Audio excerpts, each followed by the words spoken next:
বাংলাদেশের মানুষ নির্ধারণ করবে আগামী বাংলাদেশ কোন পথে যাবে।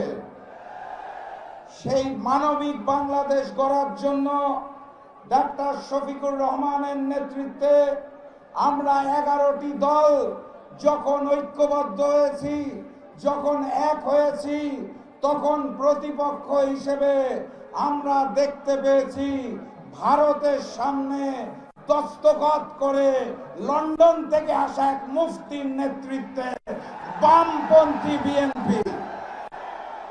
অতএব 12 তারিখের লড়াইটা বামপন্থী বিএনপির সাথে ঐক্যবদ্ধ বাংলাদেশের।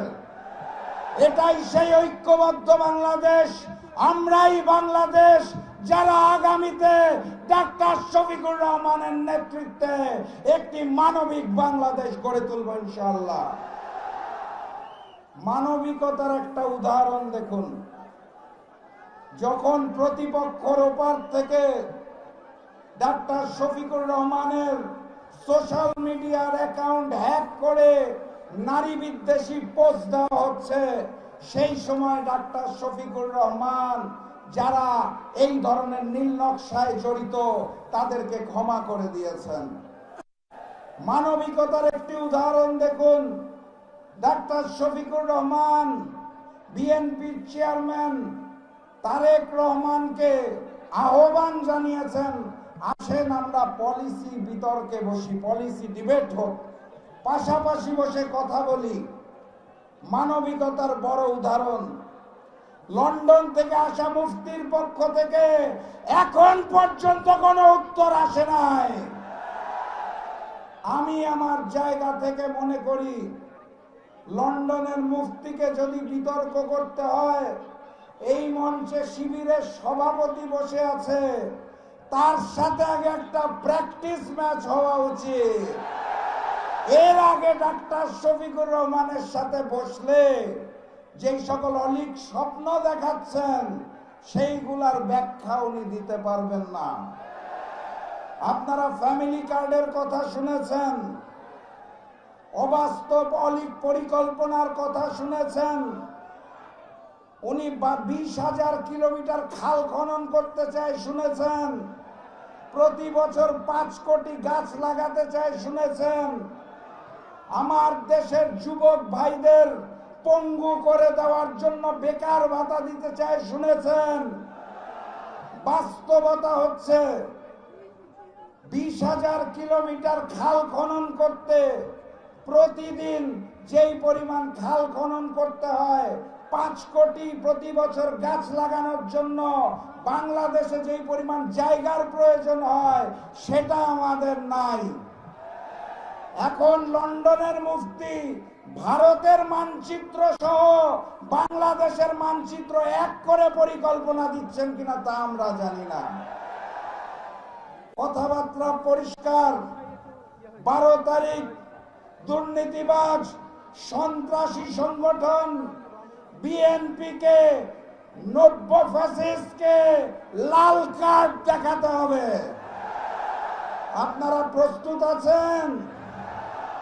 আগামী 12 তারিখ এই নাটোর জেলার 4টি আসন আগামীর প্রধানমন্ত্রী ডাক্তার শফিকুর রহমানকে উপহার দিতে হবে। ফলাফল হবে 4-0, 4টা গোল। পারবেন তো দিতে? আর সেই ভোটের আগে আরো একখানা ভোট আছে, গণভোট। মনে আছে? গণভোটে গণভোটে গণভোটে সংগ্রামী সাথী এবং বন্ধুগণ, আমাদের সামনে ট্রান্সপারেন্সি ইন্টারন্যাশনাল বাংলাদেশের একটি রিপোর্ট এসে পৌঁছেছে। 5ই আগস্ট পরবর্তী বাংলাদেশে 600টি যেই ধরনের রাজনৈতিক সহিংস ঘটনা ঘটেছে, তার মধ্যে 550টির পিছনে দায়ী হচ্ছে এই নতুন জালেম বিএনপি। এই রিপোর্ট আমরা বানাই নাই।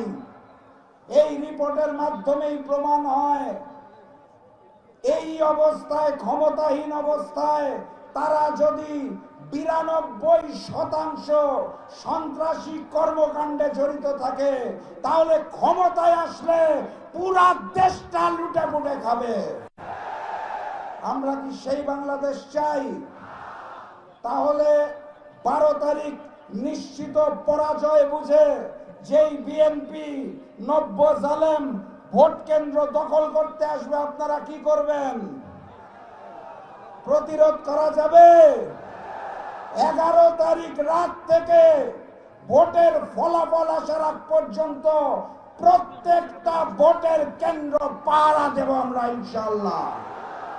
তিতুমিরের বাঁশের কেল্লার মতো প্রয়োজনে একটা করে বাঁশ হাতে রাখবেন।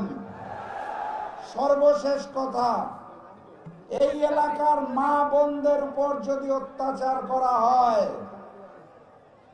আমার যুবক ভাইরা কি ঘুমিয়ে গেছে? শহীদ ওসমান হাদির ভাইরা ঘুমিয়ে গেছে? মা বোনের ইজ্জতের দিকে যারা তাকাবে, ওখানেই তাদের কালো হাত ভেঙে গুড়িয়ে দেবেন। মামলা করতে হলে বলে দেবেন হুকুম দিয়েছে রাশেদ প্রধান, আমাদের কোনো দায় নাই। মামলার দায় আমি নিলাম, মা বোনের ইজ্জত নিয়ে ছিনিমিনি খেলা যাবে না। আবারও দেখা হবে।